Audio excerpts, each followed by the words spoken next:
abogado defensor. Sí, la defensa. David Ezequiel Can Alvarado como agraviado.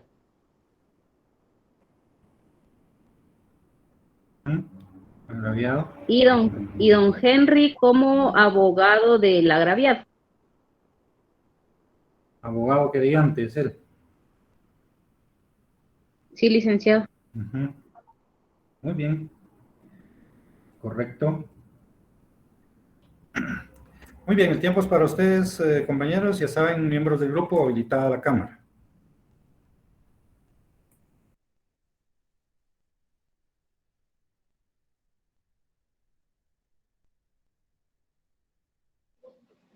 Bueno, gracias. Iniciamos.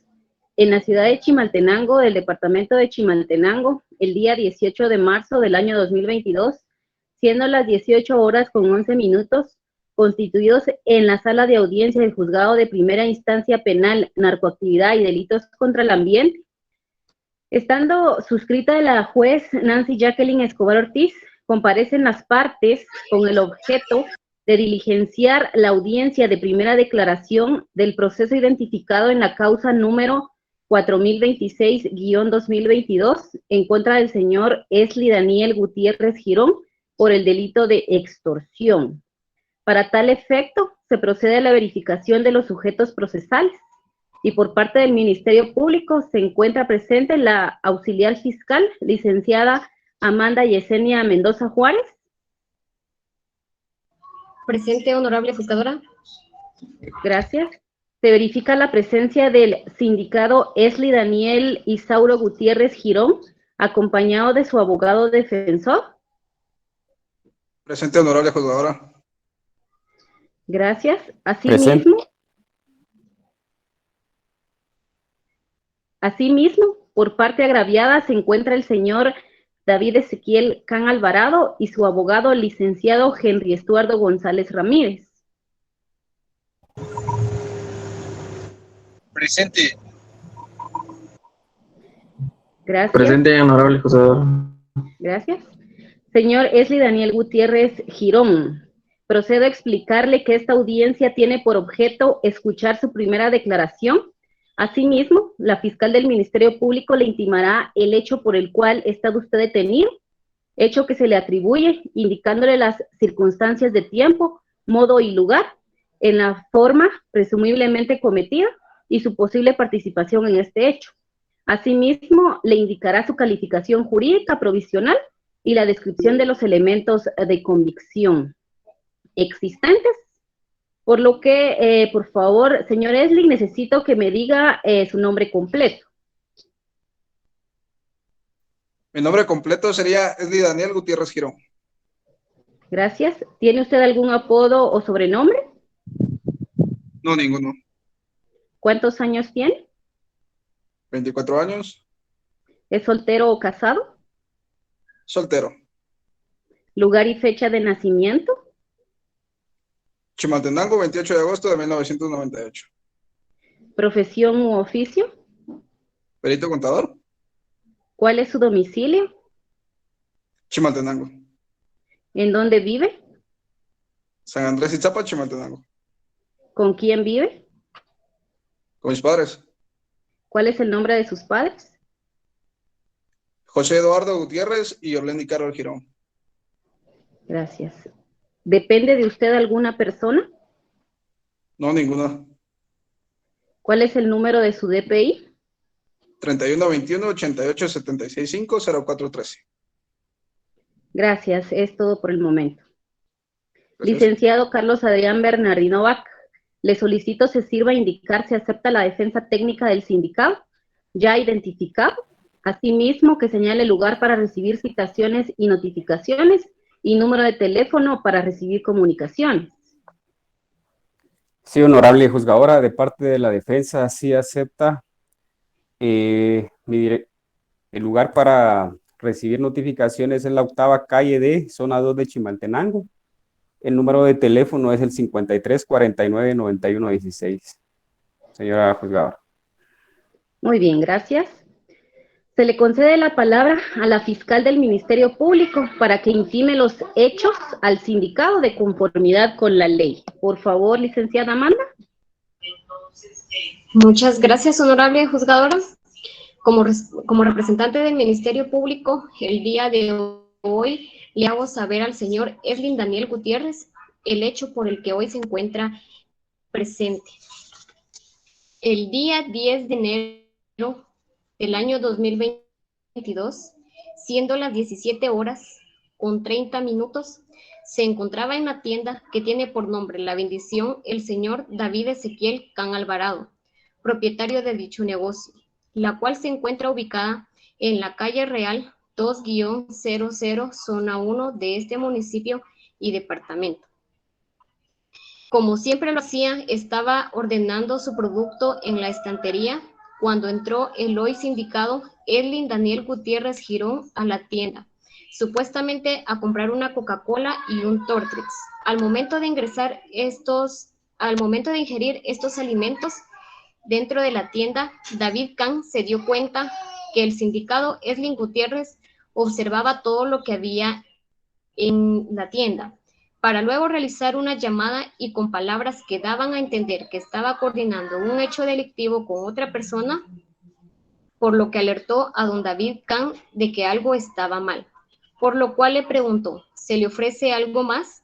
En ese momento, el sindicado Eslin Gutiérrez se le acercó para entregarle un teléfono, haciéndole saber con palabras intimidatorias que debía recibirlo y contestar las llamadas, que de no ser así debía atenerse a las consecuencias, en la cual también corría peligro su familia, ya que las amenazas eran de muerte, por lo que el señor David Can tuvo que aceptar.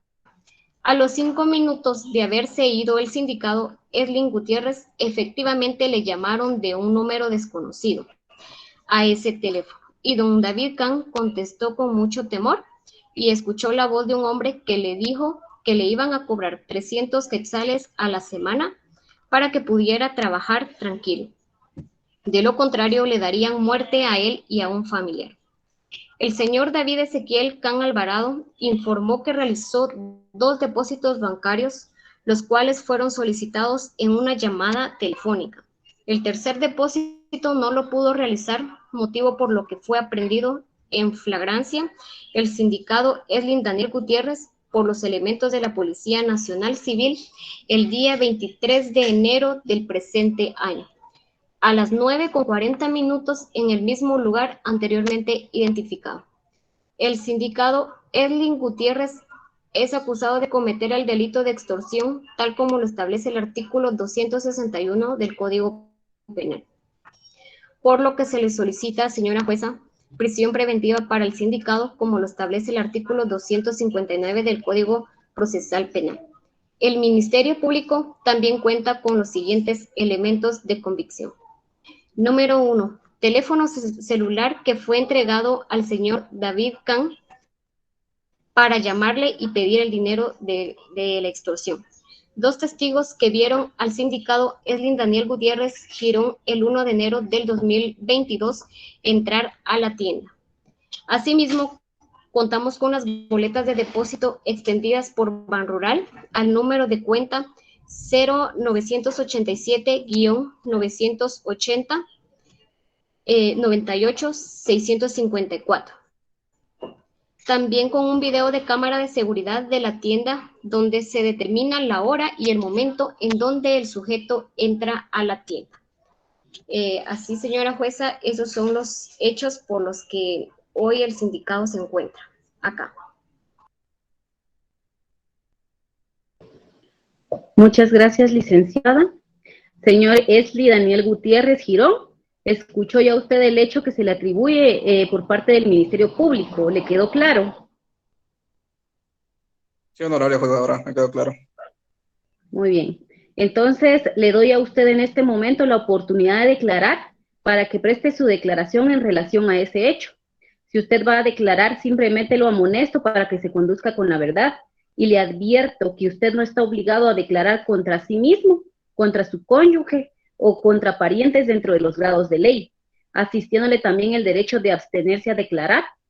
Si usted toma esta decisión, la misma no será tomada en su perjuicio. A las preguntas que le formule el Ministerio Público o su abogado defensor, puede usted responder o también abstenerse de hacerlo. ¿Acepta usted declarar, señor Eslin Gutiérrez? Me abstendré a declarar honorable juzgadora. Muy bien. Se le concede entonces la palabra a la fiscal del Ministerio Público para que demuestre y argumente la posibilidad de ligar a proceso al hoy sindicado. Gracias, señora jueza. Pues como representante del Ministerio Público y con los elementos de convicción que hasta el día de hoy tenemos a la vista, pues consideramos que es suficiente para que se ligue a proceso al sindicado por el delito de extorsión.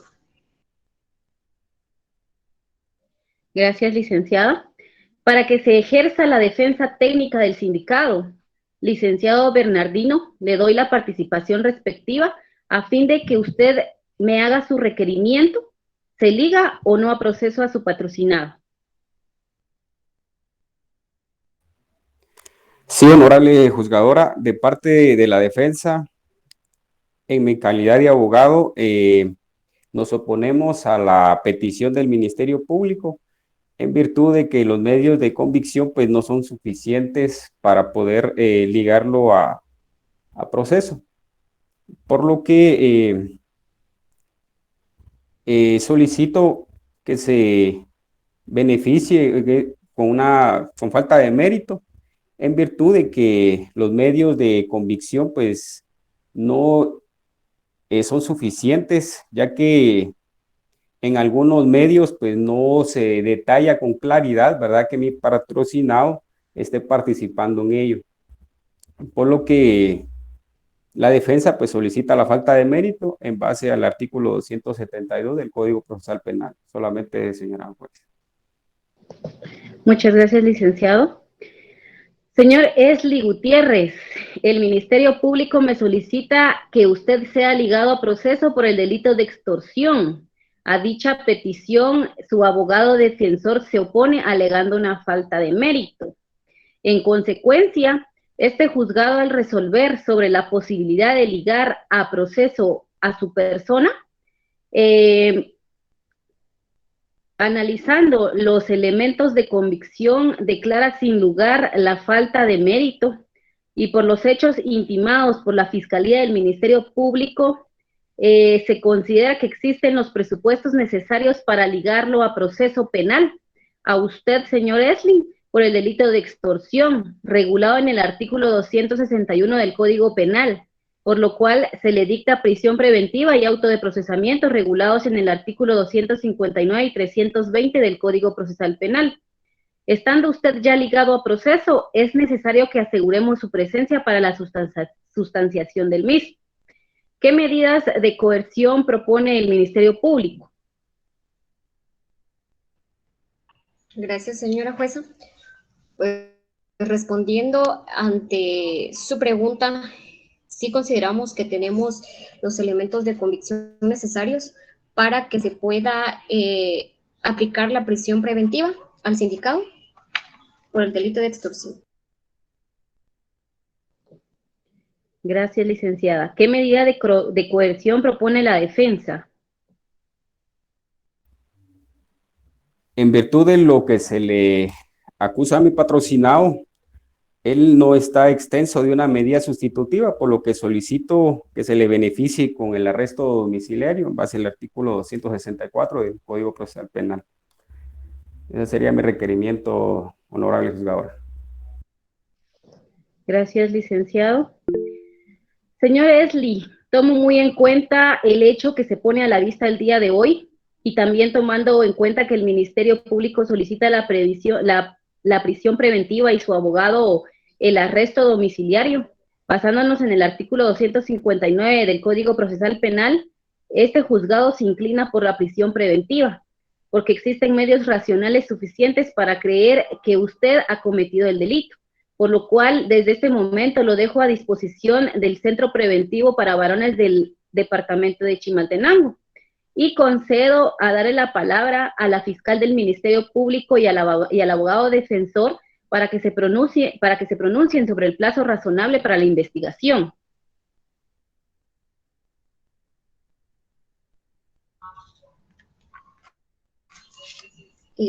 Sí, señora jueza, pues estimo un plazo razonable para la investigación de 1 mes y medio.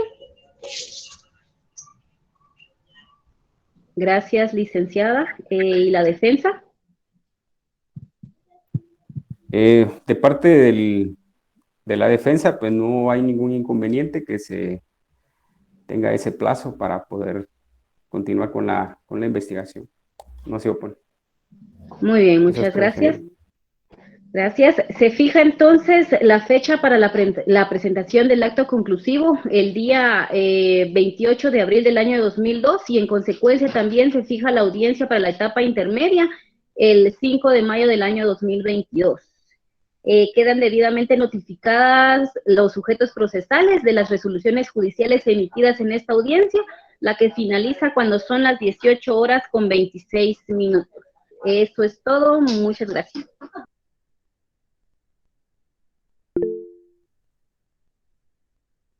Eso es todo, licenciado. Señora juez, el abogado querellante está solicitando la palabra. No sé si le dará la palabra.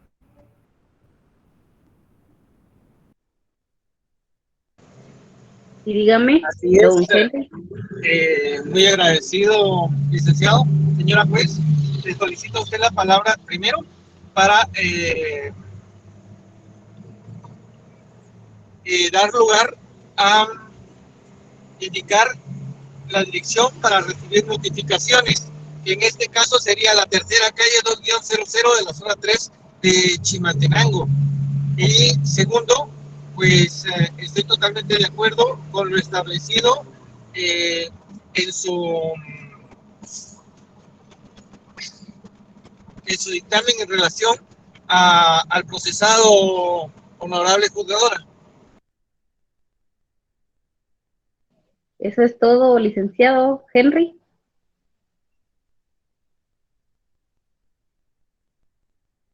Muy bien, se toma nota de lo manifestado por el abogado querellante.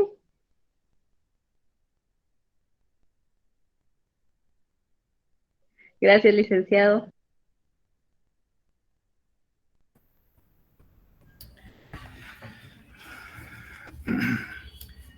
Muy bien, compañeros. Realmente la audiencia pues, fue bien concisa en cuanto a las peticiones que fueron realizando.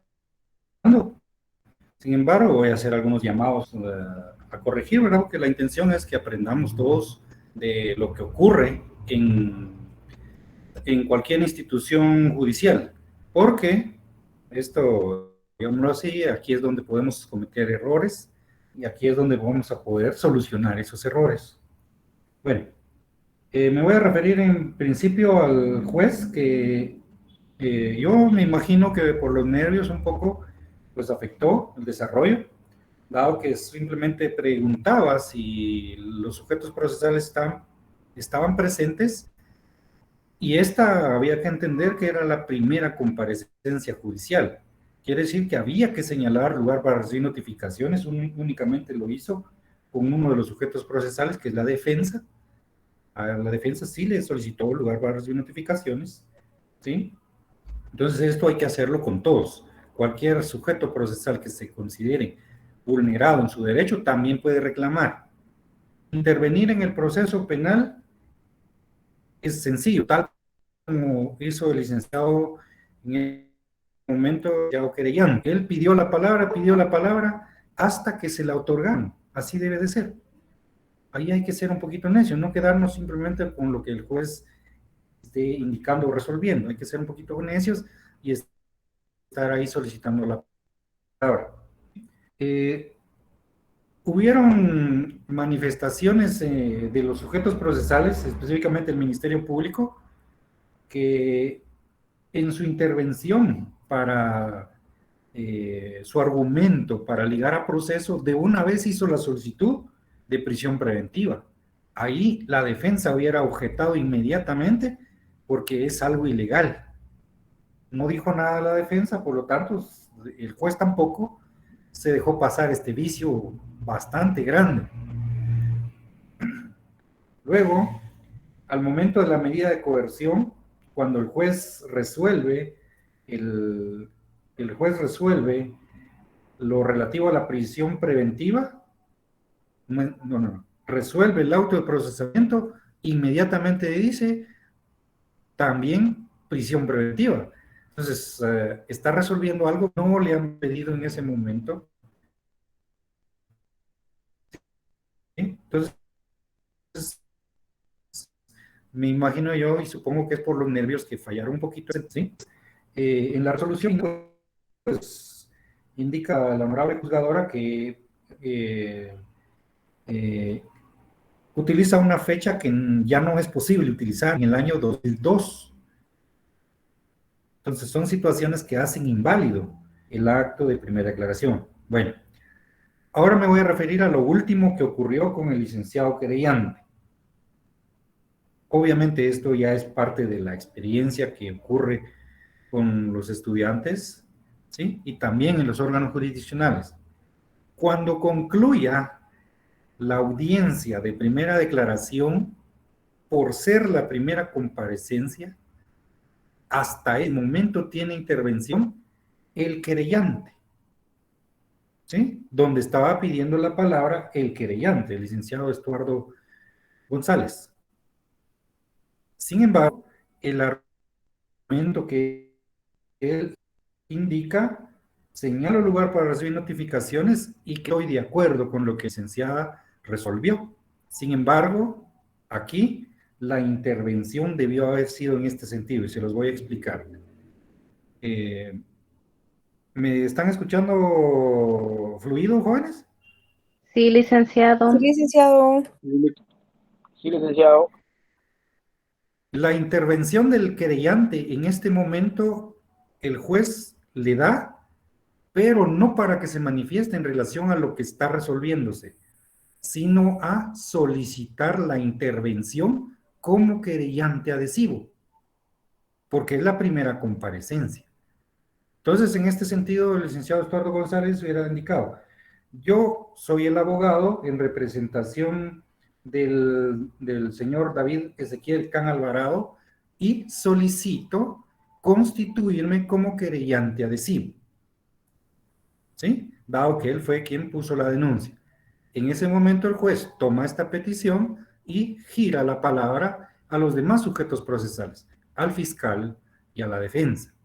Ambos se manifiestan al respecto de esta solicitud y al final el juez toma la decisión, acepta o no la constitución del querellante adhesivo. Esa es la función del querellante adhesivo en esta audiencia de primera declaración, ¿sí? Porque no ha tenido otra intervención el abogado querellante como para decir, ya tengo derecho a estar ahí, ¿sí? Les voy a comentar una experiencia que me ocurrió en este sentido, ¿sí? Donde yo dije, bueno, este abogado es chute, dije yo, porque era mi audiencia de primera declaración. Yo llegué con mi patrocinado, estábamos ahí, el juez dijo, bueno, estamos prestos a iniciar la audiencia de primera declaración, pero de momento se abrió la puerta del juzgado, entró una señora y entró un abogado, pero no dijeron nada. Dije yo, ¿y este chute quién será? Dije yo, ¿cuál es la función de este chute? Para mí, pues en ese momento era un chute, porque ¿qué está haciendo en una audiencia que es privada? ¿Sí? Pero el juez no dijo nada. Se desarrolló toda la primera declaración como corresponde. Al finalizar, cuando se establecieron los plazos de la primera declaración y el procedimiento preparatorio y se quedó fijada la audiencia de etapa intermedia, entonces sí, el juez le dice, también está presente la señora tal, la señora María Pérez, por ejemplo, en compañía de su abogado asesor. Y para efectos le doy la palabra al abogado. Entonces el abogado dice, en este momento, señor juez, solicito constituirme como querellante adhesivo, en virtud de que ella, la señora que está presente, María Pérez, es la mamá del fallecido en este caso. Yo estaba defendiendo por homicidio. Entonces, en este caso, ahí se involucró este abogado como querellante, y entonces el juez dice, bueno, en vista de la petición realizada, pues se le da audiencia al Ministerio Público para ver qué es lo que objeta o no objeta la petición que está planteando en este momento el abogado. Y el abogado dice, el del Ministerio Público, no tenemos ningún problema. ¿Sí? Luego me dan la palabra a mí para ver qué decía en relación a la petición que está planteando en ese momento el abogado Schute. Entonces, bueno, dije yo, tiene todo el derecho para estar, y en base a lo que me corresponde, yo le dije, bueno, no hay ninguna objeción de parte de la defensa. Y se aceptó la constitución de querellante adhesivo. Esa es la función del querellante adhesivo en la primera declaración.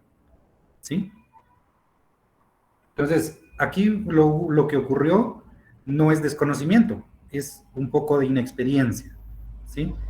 Por ese sentido, así ocurrió la intervención del licenciado Estuardo González como querellante.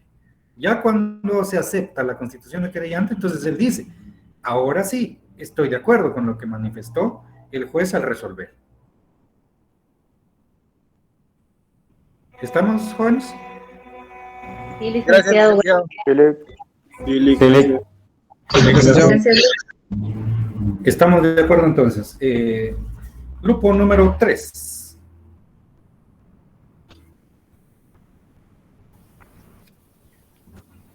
Buenas noches, licenciado.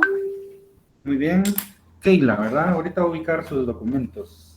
Gracias. Ok, ya lo tengo. Grupo número 3, ¿verdad? Sí, licenciado. ¿Nadie se agregó con ustedes? No. Muy bien. Coménteme pues, Keila, ¿quiénes van a participar? Hijo, hay que hacer. Como jueza, Keila Techar. Muy bien. Como fiscal del Ministerio Público, Jessica Escalón. Ajá. Como sindicado, Carlos Estrada. Abogado defensor, Luis López. Sindicado, Luis López. No, abogado. el sindicado es Carlos Estrada y el abogado defensor es Luis López. Muy bien. Y los testigos son Carlos Medina y Brenda Maxul. Uh-huh. Testigo y Brenda. Muy bien. El tiempo es para ustedes, entonces. Buenas noches a todos. Nos encontramos reunidos en el Juzgado de Primera Instancia de Narcoactividad y Delitos contra el Ambiente del Departamento de Chimaltenango, hoy 18 de marzo, siendo las 18:37. Estamos constituidos con la finalidad de comenzar la audiencia de primera declaración dentro del proceso penal que se instituye en contra del señor Carlos Enrique Estrada, para lo cual se encuentra el sindicado Carlos López. Presente, señora jueza. Para el efecto está presente el sindicado en cuestión de su abogado defensor, el licenciado Luis Alfredo López Lorenzo. Presente, honorable juzgadora, y señalo el lugar para recibir notificaciones, mi oficina ubicada en la segunda avenida A, zona 4 de Chimaltenango. Y por la Fiscalía del Ministerio Público se encuentra presente la licenciada Jessica Escalón Cutzal.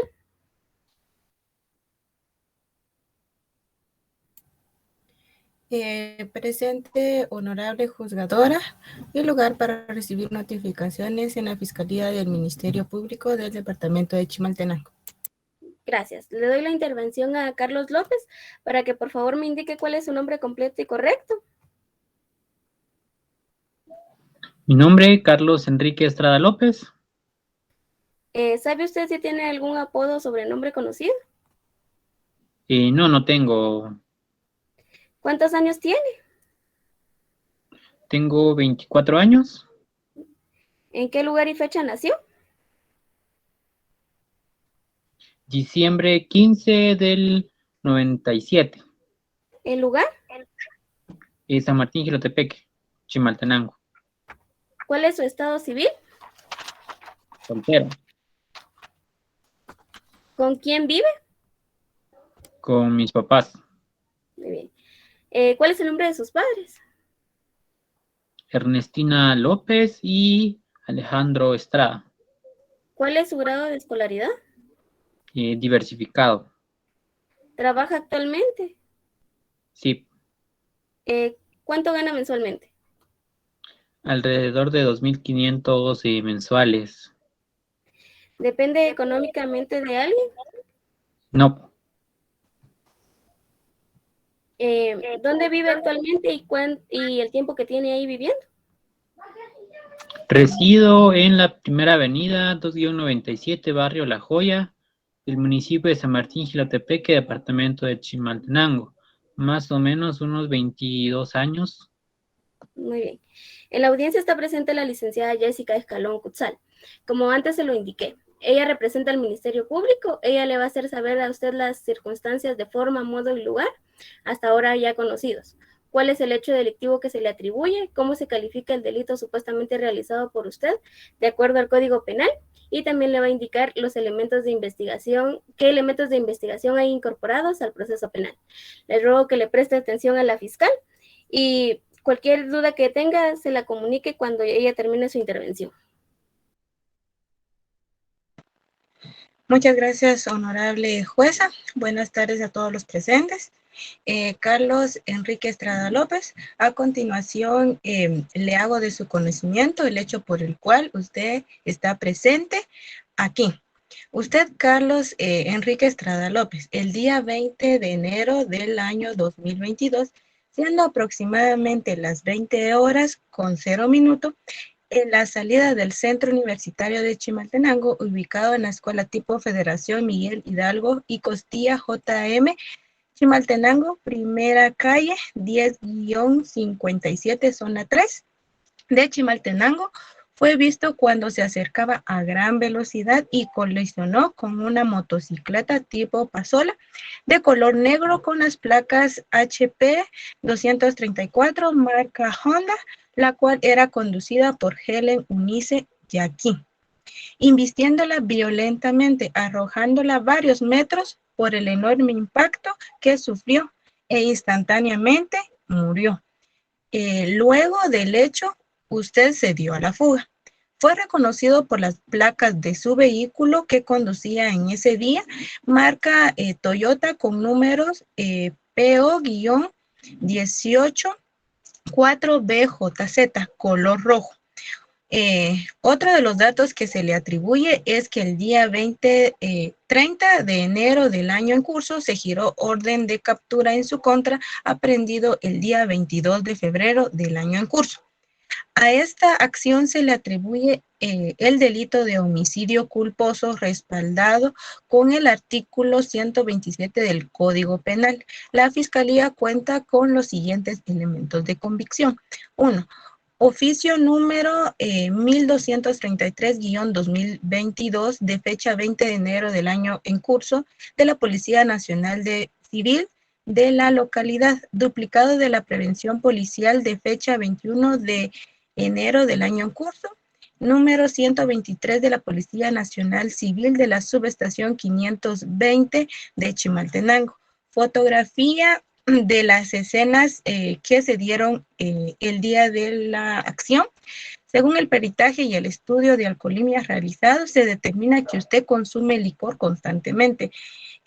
También se le añade inspección ocular de fecha 22 de febrero del año 2022 del vehículo incautado con las placas reconocidas, duplicado de la tarjeta de circulación, licencia de conducir, certificado de propiedad del vehículo y el duplicado del giro de orden de aprehensión en su contra.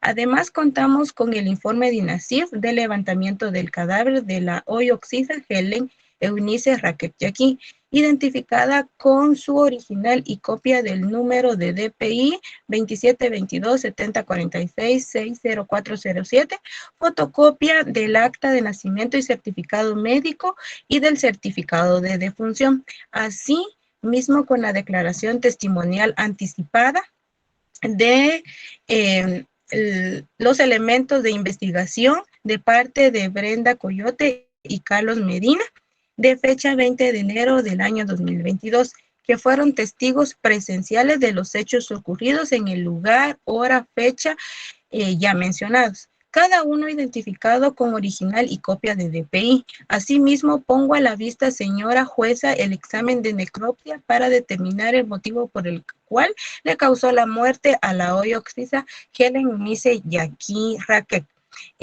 Cinta de cámaras de vigilancia que hacen ver que usted manejaba bajo influencia de bebidas alcohólicas. Señora jueza, tenemos a la evidencia de las cámaras de vigilancia. Por favor, si fuera tan amable de reproducirla. Muchas gracias. Gracias, fiscal. Le voy a pedir amablemente que le haga referir al sindicado en qué consiste la información testimonial por parte de Carlos Medina y Brenda Maxul. Muy bien, a continuación le explicaré, señor Carlos Enrique Estrada López, la declaración testimonial de Carlos Medina y Brenda Maxul. Ellos mencionaban que el día 20 de enero del año en curso, siendo aproximadamente las 9 horas, saliendo de la universidad, ellos lo vieron conducir a gran velocidad a usted, Carlos Enrique Estrada López, bajo influencias de alcohol, y esto ocasionó que perdiera el control y colisionó con su vehículo contra la motocicleta ya indicada, en la cual en ella se encontraba Helen Raquel, cayendo ella varios metros de distancia por el enorme impacto que usted le ocasionó y muriendo instantáneamente. Ellos pudieron reconocer al sindicado, ya que son compañeros de la universidad, y posterior a este hecho, en lugar de detenerse a ver lo que había pasado, usted se dio a la fuga. Esta relación de conocimiento entre ellos y también a la occisa Helen Yaqui se puede comprobar con las copias de carnet y asignación de cursos que se le estarán entregando, señora jueza, para hacer constar que se conocían entre ellos. Gracias. Carlos Estrada López. ¿Entendió usted lo que el hecho delictivo en el cual está siendo atribuido? ¿Entendió usted lo que dijo la licenciada? Sí, señora jueza, sí entendí. Muy bien. Si usted desea, puede declarar sobre ese hecho, o si quiere puede guardar silencio. Si desea no declarar, no le perjudica esta situación, ya que es un derecho que a usted se le asiste al poder abstenerse. Ya usted tuvo la oportunidad de platicar con su abogado defensor. ¿Desea declarar, sí o no? Sí voy a declarar, señora jueza. Muy bien. Lo amonesto a que simplemente se conduzca únicamente con la verdad. No está obligado a declarar en contra de sí mismo ni en contra de sus parientes dentro de los grados de ley. Muy bien. Pues la declaración que voy a hacer es con relación a ese día. Como lo mencionaba el Ministerio Público y las declaraciones decían que iba tomado, iba bajo influencias de alcohol, cosa que no fue así. Realmente lo que pasó, pues, sí fue un imprevisto, ya que sí me conducía el vehículo, pero las circunstancias no se dieron como tal, ya que en el camino se me atravesó un perro también y por esa circunstancia perdí el control del vehículo. Luego de eso, en lugar de frenar, creo que aceleré más y en esa fracción de momento que aceleré más, justamente iba saliendo imprudentemente también la fallecida. Entonces, posiblemente ese haya sido el motivo de lo que pasó. Eso es todo, señora jueza. Muy bien. Se le concede la palabra a la fiscal del Ministerio Público por si tiene algún interrogatorio que formularle al sindicato. Muy bien, muchas gracias, señora jueza. Les voy a hacer algunas preguntas a Carlos Estrada. Carlos, ¿usted consume bebidas alcohólicas con regularidad? No, señora licenciada. El día del hecho ocurrido, ¿usted estaba ebrio? No. ¿Consume usted alguna clase de estupefacientes? No. Muy bien. También, ¿cuál es su residencia actual? Mi residencia actual es la que ya se hizo mención al inicio, que es en San Martín Jilotepeque, precisamente en la primera avenida 2-97 del barrio La Joya, del municipio de San Martín Jilotepeque, Chimaltenango. Muy bien, el día de su aprehensión, la Policía Nacional Civil le preguntó a usted en dónde vivía. Muy bien, ¿usted qué le contestó? No recuerdo. Muy bien, es todo. Señora jueza, no tengo más preguntas. Se le concede la palabra a la defensa por si tiene algún interrogatorio que formularle al sindicato. Gracias, honorable juzgadora. Sí, tengo algunas preguntas que realizarle a mi patrocinado con el único fin de ratificar lo ya mencionado. Don Carlos Estrada, ¿manejaba usted bajo efectos de licor el día del hecho? No manejaba bajo esos efectos. Muy bien. ¿Conducía su vehículo a excesiva velocidad? Y tampoco. Muy bien. ¿Tuvo usted la intención de investir violentamente a la señorita Helen Raquel con su vehículo? No tuve la intención de hacerlo, ya que perdí el control del vehículo. Muy bien. Gracias, honorable juzgadora, solamente. Muy bien. Tiene la palabra la fiscal del Ministerio Público para que pueda requerir en cuanto a la necesidad de ligar o no a proceso a Carlos Enrique Estrada López, por favor.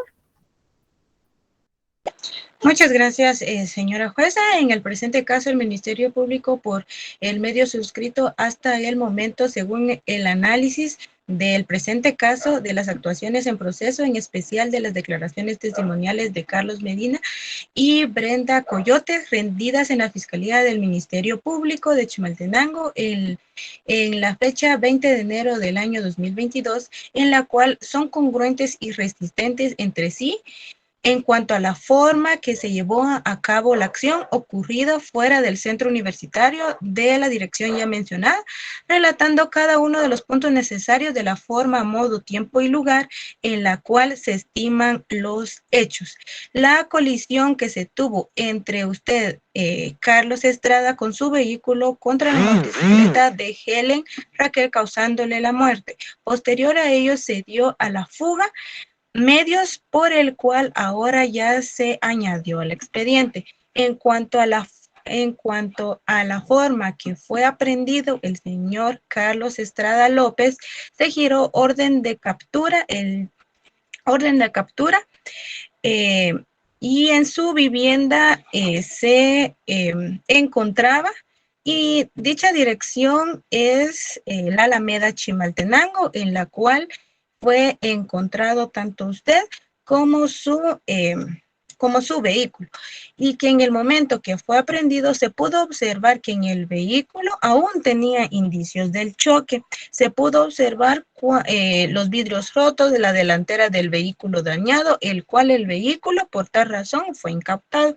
Además de los peritajes que se realizaron, estudios médicos practicados, del cual determinó la constante embriaguez que usted presenta. Todo eso hace creer que hay suficientes medios de prueba para determinar el hecho delictivo y la participación del señor Carlos Enrique Estrada López. Por lo tanto, en base al artículo 320 y 321 del Código Procesal Penal, solicito que se dicte autoprocesamiento en contra del señor Carlos Enrique Estrada López por el hecho indicado, y que se califique provisionalmente como con el delito de homicidio culposo regulado en el artículo 127 del Código Penal. Según la Constitución Política de la República de Guatemala, establece que la libertad de la regla y la excepción también son ciertas, que en la ley da ciertos parámetros en cuanto a que una persona puede ligar a proceso, pueda quedar con medida de coerción, en la cual da ciertos fundamentos que establece previamente la ley. En este caso, no obstante, la figura delictiva a la cual queda ligada el señor Carlos Enrique Estrada López, goza de medida sustitutiva en cuanto a una medida coercitiva de prisión preventiva.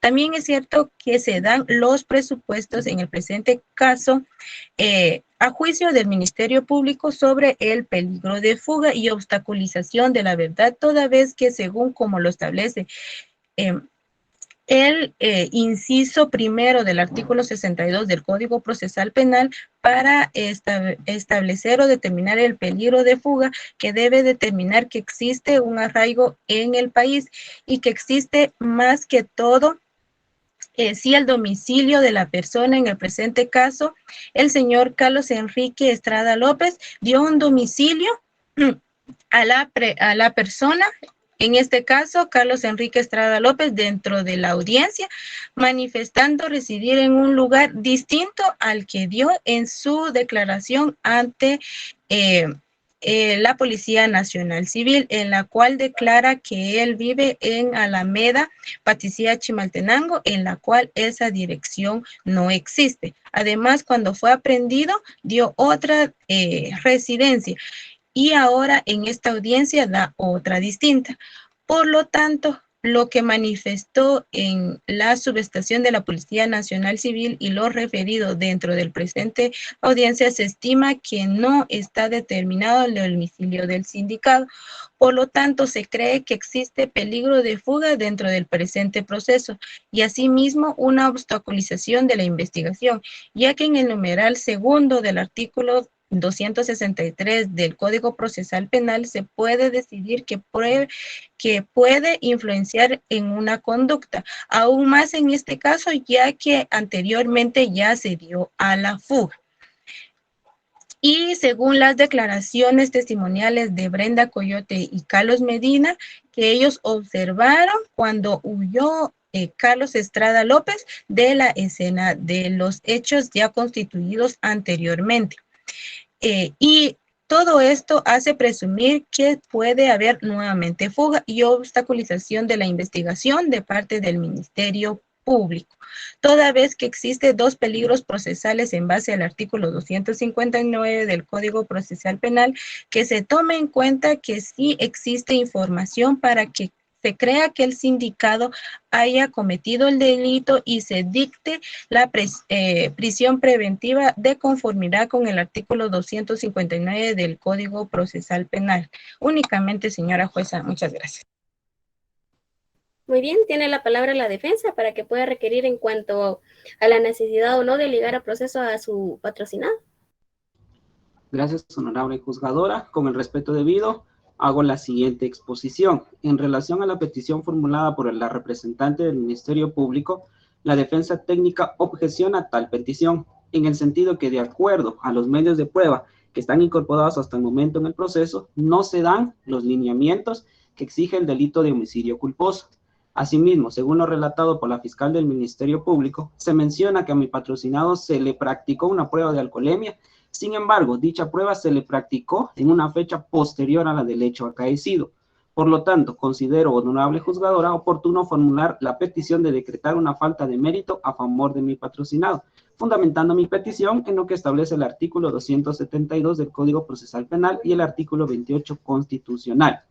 Asimismo, en base a lo que establece el Pacto de San José y la Constitución Política de la República de Guatemala, es innecesario privar de la libertad a las personas, ya que la libertad es uno de los derechos más elementales. Consiguientemente, la ley contempla las medidas sustitutivas para evitar que en este caso mi patrocinado vaya a prisión, tomando en cuenta de las penas que se esperan. En dado caso, extremadamente ver de que él es o no culpable al resolver su situación jurídica.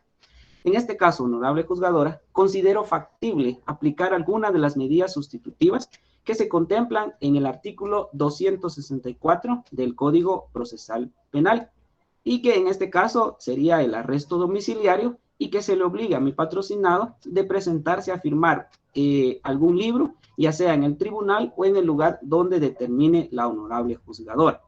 Asimismo, quiero manifestarle a su persona que el arraigo está debidamente constituido de mi patrocinado, como lo manifestó en la declaración inicialmente. indicando efectivamente que él vive en la primera avenida 2-97, barrio La Joya, del municipio de San Martín Jilotepeque, del departamento de Chimaltenango. Asimismo, quiero incorporar para el efecto la copia simple de su documento personal de identificación y como medio de convicción antecedentes penales extendidos, en los cuales consta claramente que él no le aparecen antecedentes penales, los cuales ruego sean incorporados al proceso a efecto de esclarecerse la situación y estando arraigado su domicilio dentro de lo que es el perímetro del país, considero factible que se le pueda otorgar alguna de las medidas sustitutivas contempladas en la ley, dejando a juicio del tribunal tal petición. Únicamente, honorable juzgador. Muchas gracias. Señor Carlos Enrique Estrada López, para decidir acerca de su situación jurídica, es decir, cómo va a quedar de aquí en adelante una vez emitido el auto de procesamiento. Usted escuchó que la Fiscalía requiere que se decrete auto de prisión preventiva en su contra, indicando que usted fue detenido, dio una dirección de residencia y que ahora en esta audiencia da una distinta, y que por eso estima que existe peligro de fuga en usted nuevamente. Esta situación se fundamenta en el Ministerio Público en el artículo 262 del Código Procesal Penal. Su abogado defensor ha pedido que se le decrete falta de mérito a favor por las incongruencias que él detalló en base a la investigación del Ministerio Público. Ha llevado a cabo hasta el momento con respecto a que le hicieron un examen de alcoholemia con fecha posterior a los sucesos del hecho delictivo, fundamentando su petición en lo que establece el artículo 272 del Código Procesal Penal y en el artículo 28 constitucional. También gestiona su libertad, indicando que de acuerdo al Pacto de San José y la Constitución Política de la República de Guatemala, no se debe privarle a usted de su libertad, sino al contrario, debe dejársele en libertad gozando de alguna medida sustitutiva, ya que como él lo acredita en copia simple de su documento personal de identificación y con atestados de antecedentes penales, él establece que no existe en usted el peligro de fuga, sino que al contrario, tiene arraigo en el país y por esa razón se debe considerar la aplicación de cualquiera de las medidas sustitutivas establecidas en el Código Procesal Penal, señalando también cuáles considera necesarias y de acuerdo a lo manifestado por su abogado defensor, pues dentro del proceso penal es ineludible que debe prevalecer la libertad de las personas. Sin embargo, también hay excepciones a esa libertad cuando se producen algunas situaciones en concreto. La falta de mérito se aplica en una determinada situación y en ese caso hay fallos en cuanto a este planteamiento. Se dice que cuando no exista indicios racionales para considerar que la persona haya participado en un hecho delictivo o que no sea constitutivo de delito lo que se le está atribuyendo haber hecho, se plantearía falta de mérito, pero acá hay indicios que llevan a considerar la participación de usted. Le voy a mencionar cuáles son y estos indicios son claros. Primero es que hay una persona fallecida y la cual se puede establecer con un video de una cámara de videovigilancia de la localidad, el informe del INACIF del levantamiento de cadáver y el examen de necropsia para determinar la muerte de la señorita Helen Raquel. Está también la declaración de 2 testigos que presenciaron el hecho, de los cuales declararon que vieron cómo conducía usted bajo influencias de alcohol y esto ocasionó que perdiera el control colisionando con su vehículo en contra de la motocicleta ya identificada, en la cual estaba Helen Raquel. Cayendo varios metros a distancia, ellos lo reconocieron ya que son compañeros de la universidad y posterior al hecho, en el lugar de detenerse a ver qué era lo que había pasado, usted se dio a la fuga. Y eso me lleva a considerar el requerimiento hecho por la Fiscalía en cuanto a ligarlo a proceso por el delito de homicidio culposo, ya que encaja en el presupuesto que se contempla en el artículo 127 del Código Penal, homicidio culposo, ya que usted sí le dio muerte a la señorita Raquel, toda vez que sí fue usted quien perdió el control y colisionó contra ella. De esta cuenta, la falta de mérito no es posible decretarla, ya que si bien es cierto que hay discrepancia en el examen de alcoholemia y el cual no es procedente por haberse hecho aproximadamente un mes después del hecho delictivo y que no pudiera haber ingerido bebidas alcohólicas el día del suceso el sindicado. Pero no es suficiente para decretar falta de mérito, ya que sí existen otros indicios que hacen notar el hecho que sí ocurrió. Además, de acuerdo a los hechos formulados en esta audiencia y a la disposición realizada por el Ministerio Público, se establece que en cuanto se realizó la prevención policial, usted indicó una residencia en Alameda Chimaltenango Patricia, y este lugar no existe. Y en la copia simple del documento de identificación personal presentado por su abogado defensor, indica que usted reside en el municipio de Chimaltenango, departamento de Chimaltenango. Y por otra parte, en esta audiencia usted señaló que reside en la Primera Avenida 2-97, barrio La Joya, del municipio de San Martín Jilotepeques y departamento de Chimaltenango. Entonces, tengo 3 lugares. De estos se establece que la duda acerca del lugar donde usted se encuentra residiendo actualmente. Tomando en cuenta que no obstante la fotocopia del atestado que me fue puesto a la vista, fue extendido hace tiempo, entonces no sé cuál es la residencia exacta en la que cuenta la información que usted me proporcionó en esta audiencia.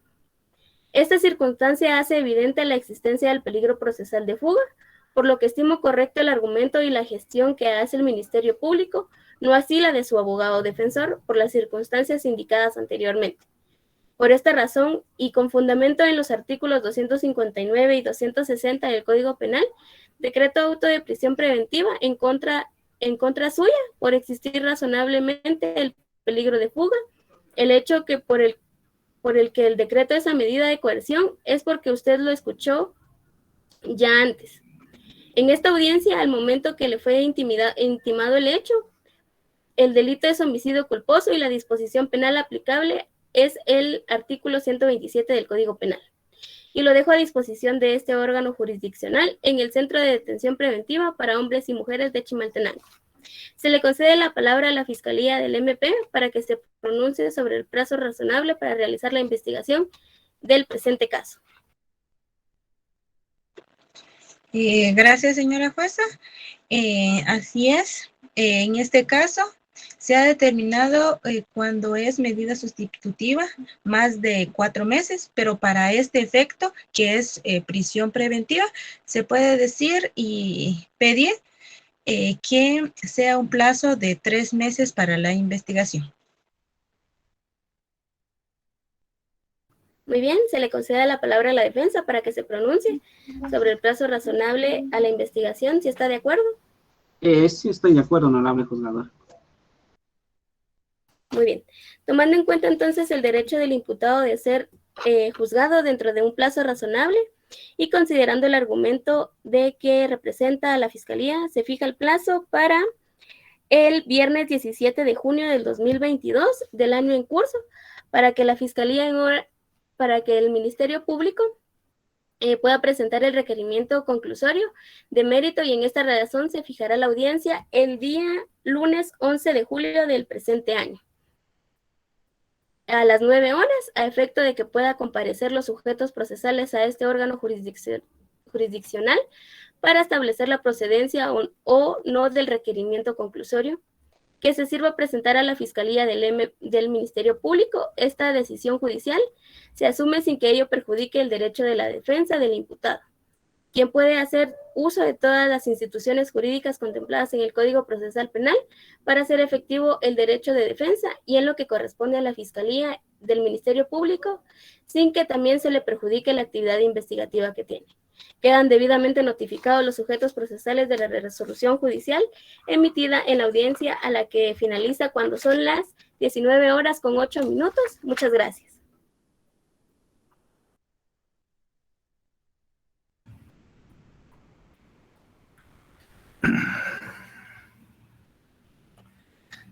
¿Qué les puedo decir, jóvenes? Muy interesante el caso que ustedes plantean, ¿sí? Porque da mucho para analizar. Hay pruebas ilegales, hay testigos que dicen una cosa, realmente debieron haber sido refutados por la defensa, ¿sí? Debieron haber sido refutados. Yo considero aquí que la defensa se quedó un poquito corta en cuanto a su intervención, porque había de todo para defender a su patrocinado, pero se quedó un poquito cortito ahí la defensa, pero muy interesante. Este es uno de los casos realmente que es muy común, muy normal, y trae aparejado un montón de ilegalidades, ¿sí? No en el caso que están planteando ustedes, ¿verdad? Sino en la vida real uno se topa con un montón de ilegalidades en en estos casos. Bueno, empezamos con la intervención. Realmente los sujetos procesales en estas intervenciones pues lo hicieron bastante bien. En cuanto a la intervención de la fiscal del Ministerio Público, cuando intervino en su argumentación, cuando escuché yo lo del dictamen de alcoholemia, dije yo, prueba ilegal. Dije, un gran trabajo va a tener la defensa con la prueba ilegal, cosa que sí lo tomó en cuenta. También manifestó los testigos que lo vieron manejando en estado de ebriedad. Aquí era un punto para debatir de la defensa, porque de cuenta de que va una persona a determinar que otra va manejando en estado de ebriedad. No tiene la calidad de perito o de analista para decir, esta persona va en estado de ebriedad. Posiblemente presuman, pero no van a certificar, y aquí los testigos certificaron que sí iban manejando en estado de ebriedad, cosa que no podían hacer. ¿Sí? Tal vez podían presumir, pero no debían decir sí iba, y ellos dijeron que sí iba.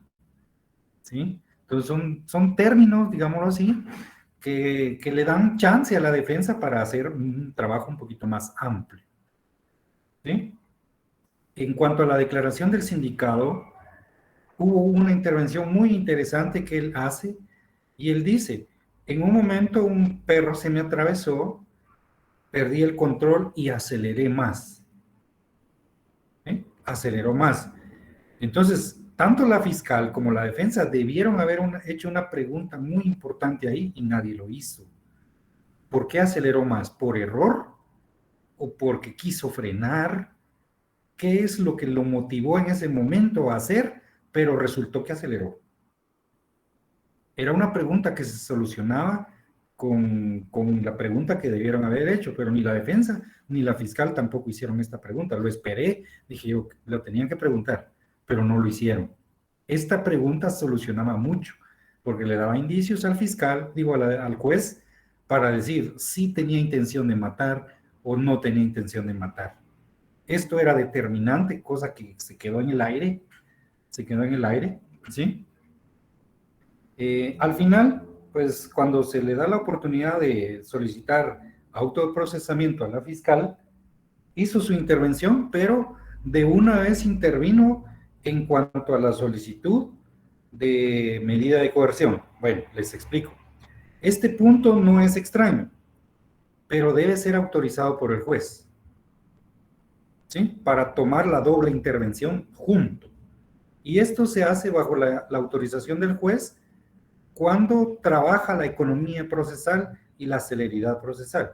Entonces el juez dice, señora fiscal, pues le doy la palabra para que intervengan en cuanto a su solicitud, su argumentación sobre ligar o no a proceso, y por economía procesal de una vez haga su intervención sobre la medida de coerción. Entonces está autorizado el fiscal para hacer la doble intervención. Pero en este caso la fiscal intervino con la doble intervención sin la autorización del juez. Debió haber dicho algo la defensa en este momento. Señor juez, ya está haciendo intervención de una medida de coerción cuando ni siquiera ni siquiera han emitido el autoprocesamiento en su contra. Entonces era una resolución completamente ilegal este punto. Entonces no podemos saltarnos el proceso porque el proceso está creado en ese sentido. No nos podemos saltar las trancas, digámoslo de esta forma. Entonces, cuando la defensa no dijo nada y en lugar de eso hizo una intervención también doble, entonces aceptaba el error. Aceptaba el error de los tres, el error del fiscal, el error del juez y el error de la defensa, ¿sí?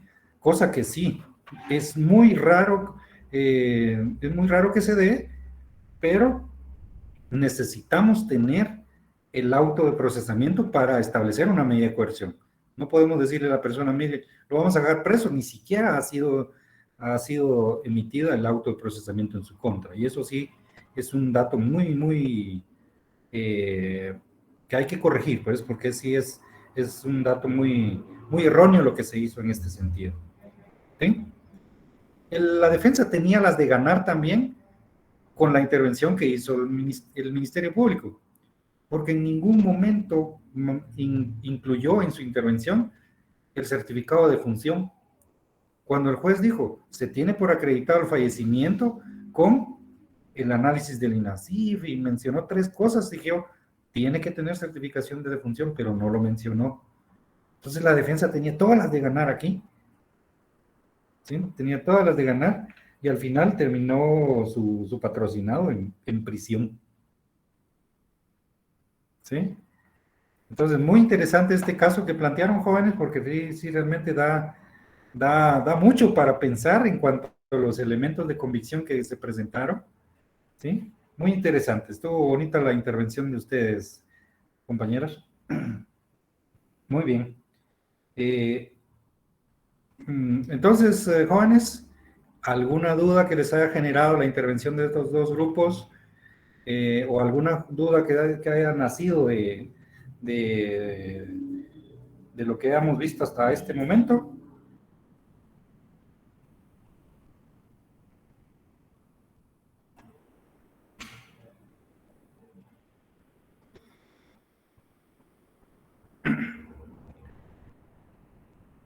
Muy bien, dado que pues no hay dudas al respecto, pues entonces ya no da tiempo para que pase el siguiente grupo, entonces lo vamos a dejar por acá el día de hoy.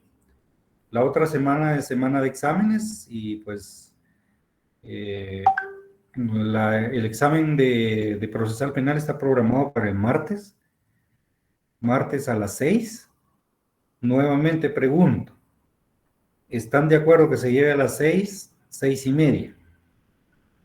¿Que dé inicio a las 6 o las 6:30? ¿Compañeros? 6:30. 6:30, licenciado. 6:30, por favor. 6:30. Muy bien. A ver, Nancy, ¿tiene una duda? ¿Acaba de escribir? Sí, eso era, Alex, sobre el horario del examen. Correcto. Muy bien. Entonces, a las 6:30 quedamos para día martes. Voy a tratar de hacer un examen ahí que les da tarde 2 horas, digo 20 minutos. Y espero que todos pues, les salga bien. Lick, buenas noches. Sí, Juan Carlos. Fíjese que me surgió una duda en cuanto al grupo que acaba de pasar. ¿Sí? En su audiencia dijeron que iban a presentar los videos de la cámara de seguridad. Mi pregunta es si eso deja de ser medio de convicción para ser medio de prueba. No, Juan Carlos, porque cuando se pide autorización al juez para reproducir un elemento de convicción, pues el juez lo autoriza y entonces empezamos a ver ahí en la sala de audiencias un video, por ejemplo. Les voy a contar dos experiencias. Una en el cual el juez, el Ministerio Público llegó con cañonera, con todo preparado para reproducir videos y pide la autorización al juez para reproducir estos videos en donde supuestamente se determinaba la participación de mi patrocinado. Entonces el juez autorizó la reproducción del video y como ya llevaban los aparatos, ya los tenían instalados antes de empezar la audiencia, entonces solo iban reproduciendo y con la cañonera pues la proyectaban a la pared. Y ahí se reprodujo el video en el cual el Ministerio Público iba explicando el video. Entonces, por ejemplo, el video tardó como 1 hora, pero no se reprodujo toda la hora, sino los momentos claves. Entonces el Ministerio Público decía, señor juez, en el minuto 5 aparece la persona. Entonces adelantaron al minuto 5 y dejan fluir. Entonces se ve que aparece la persona, el sindicado, aparece por ahí y entonces ya va explicando ahí el fiscal cuál es la función del sindicado ahí, cuál considera que es la función del sindicado ahí. Bueno, luego adelantan y dicen, señor juez, en el minuto 20 se cambia de lado, porque estaban en un lado de la carretera, en el minuto 20 se cambia de lado y usted va a observar, señor juez, que se va a sentar en una banqueta. Y colocan el minuto 20 y realmente pasa eso. En el minuto 20 llega la persona, se cambia, se pasa del otro lado de la carretera y se llega a sentar en la banqueta. Y así, señor juez, y pasan 30 minutos en los cuales no pasa absolutamente nada, el señor ahí está, con su teléfono y pues no se sabe qué es lo que está haciendo, pero ahí se mantiene 30 minutos. Al minuto, ¿qué sería? Al minuto 55 llega una persona con un sobre, porque yo estaba defendiendo por extorsión, llega una persona y le hace entrega de un sobre amarillo. Entonces adelantaron al minuto 55, ¿sí? Y efectivamente llegó una persona con él y le entrega un sobre amarillo. La persona recibe el sobre y se cambia de nuevo a la carretera y se sube en un bus. Señor juez, en este caso, pues la grabación continúa, ¿verdad? Hasta que detienen al bus, bajan al sindicado y lo detienen junto con el sobre amarillo que tiene. Y el sobre amarillo contiene supuestamente dinero, ¿sí? Entonces, ¿esto qué indicio le da al juez? Simplemente le hace ver la participación del sindicado en ese caso. En ningún momento se trató de medio de prueba. Si hubiera tratado de medio de prueba,